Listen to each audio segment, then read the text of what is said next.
রাজনৈতিক মঞ্চে শৌখিন পালাবদল। নাহিদ আসিফ কি সত্যিই পদত্যাগ করতে যাচ্ছেন?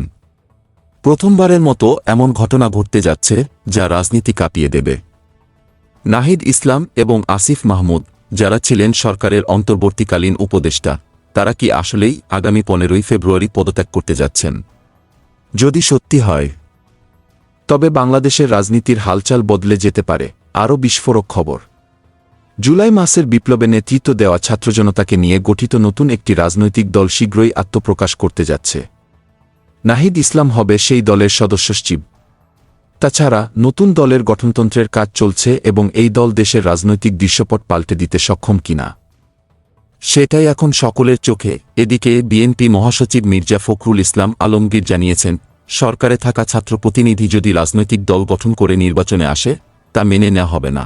কিন্তু নাহিদ ইসলাম জানিয়ে দিয়েছেন, আমি যদি রাজনৈতিক দলে যোগ দিই, তবে আমি সরকারের পদত্যাগ করব।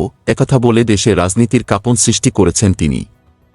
জাতীয় নাগরিক কমিটির একাধিক নেতা জানিয়েছেন, নাহিদ ইসলাম ছিলেন জুলাই অভ্যুত্থানের এক মহান নেতা এবং ছাত্রজনতার কাছে তার জনপ্রিয়তা আকাশচুম্বী। এখন প্রশ্ন, তার পদত্যাগ কি রাজনীতির দিক পরিবর্তন করতে চলেছে?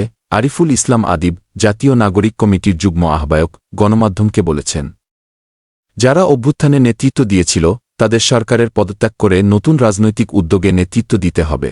জনগণের শক্তি ও আকাঙ্ক্ষাকে গুরুত্ব দিয়ে তারা কি নতুন দল গঠন করতে যাচ্ছেন? দেশের কৃষক, শ্রমিক, ছাত্র জনতা অধীর আগ্রহে অপেক্ষা করছে।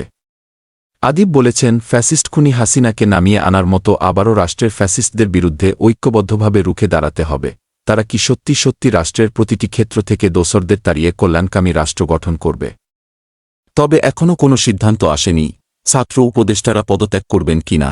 তবে জাতীয় নাগরিক কমিটির মুখপাত্র সামান্তা শারমিন জানিয়েছেন, পদত্যাগ না করলে রাজনৈতিক দলে যোগ দেয়া যাবে না। এমন সিদ্ধান্তের পর আগামী 15ই ফেব্রুয়ারি নতুন রাজনৈতিক দল ঘোষণা করতে চান তারা। এখন এই দলটির কি বিপ্লব আসবে? রাজনীতির তরঙ্গ কাঁপিয়ে দেবে কি তারা? সজাগ থাকুন, আরও বিস্ফোরক খবর আসছে। এই ছিল আজকের নিউজ। লাইক, কমেন্ট, সাবস্ক্রাইব করে পাশে থাকবেন। ধন্যবাদ।